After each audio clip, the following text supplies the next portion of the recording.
Hi, moviegoers. I am the Mad Movie Guy. Why am I mad? Because I watch the most worst movies of all time. But I do it for you, so you won't have to go through what I go through. When it comes to movie sequels, some are good, some are bad, some are unnecessary, and some are pretty much good than the first movie. But we're going to talk about a sequel today that is not as good as the first one, and that happens to be Wonder Woman 1984. When the first Wonder Woman was released in 2017, it was already announced that a sequel would be made and be released in 2020. It originally was supposed to be released in theaters of June 2020, but due to the COVID pandemic happening, it got pushed back to August of 2020 to December of this year on Christmas Day on HBO Max and select theaters. Some people who've already seen this movie already say it's bad. Well, I think it's okay, but I'm here to talk about it. Now, warning, this video does contain some spoilers of certain parts. I'll try to keep it as short, as fast as possible. But if you haven't seen the movie and you want to see it, now's the time to stop watching the video and go watch it yourself. So, just so know, you have been warned. So, okay? Here we go. The movie begins where we see a young Diana at Themyscira. We see young Diana playing some Olympic games with the other Amazons. She's disqualified for cheating, taking a shortcut caught by her mentor Amphitryo, played again by Robin White, and her mother Queen Hippolyta, played again by Connie Nielsen. So, what does that have to do with the plot? Nothing at all. It just comes and goes just like that. We then cut to 1984, where a robbery takes place at a mall and Wonder Woman stops it.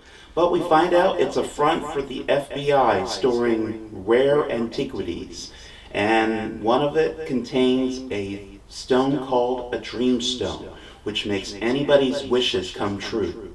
We then meet our new characters slash villains of the movie. Maxwell Lord, played by the Mandalorian himself, Pedro Pascal, and Barbara Minerva, aka Cheetah, played by SNL's Kristen Wiig.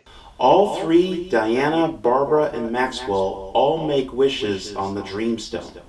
Diana uses the Dreamstone to wish her lover from the first film, Steve Trevor, played again by Chris Pine, to come back to life while in another man's body. Barbara wishes she could become like Diana, who she befriends in the film and looks up to her. And Maxwell wants to become the stone so he can grant any wish and get something in return. At first, it works. Diana spends more time with her boyfriend, Steve Trevor. Barbara becomes more beautiful and stronger each day, and Maxwell becomes a successful businessman.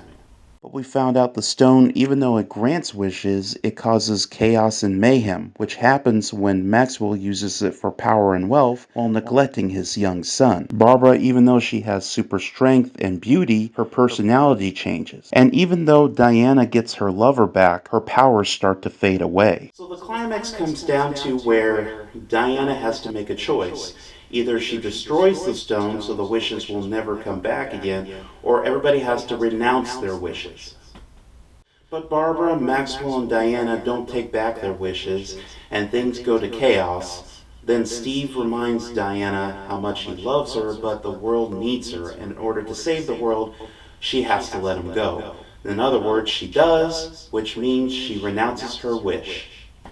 Meanwhile, Maxwell and Barbara work together, where Maxwell takes over a satellite sender that the president told him while he's under his influence, and then Barbara wishes to become an apex predator.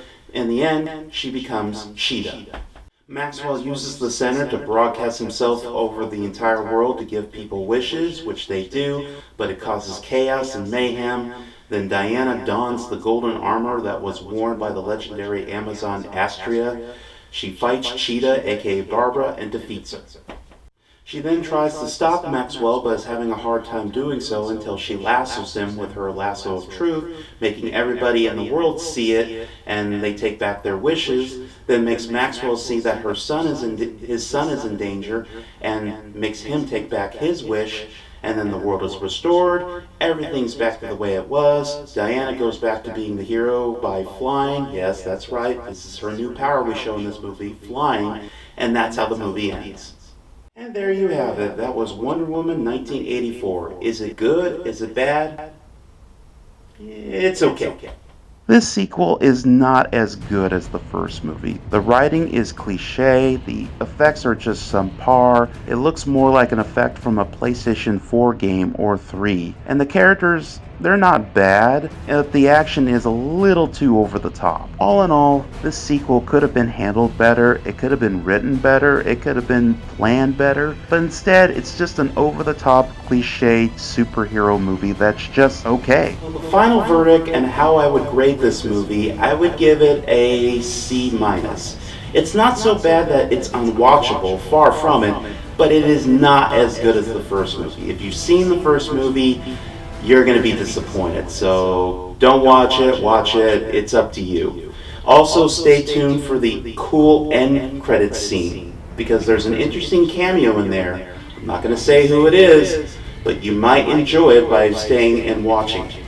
Anyway, thank you guys for watching and listening to what I think. I am the Mad Movie Guy, and I'm off on a journey to find better movies.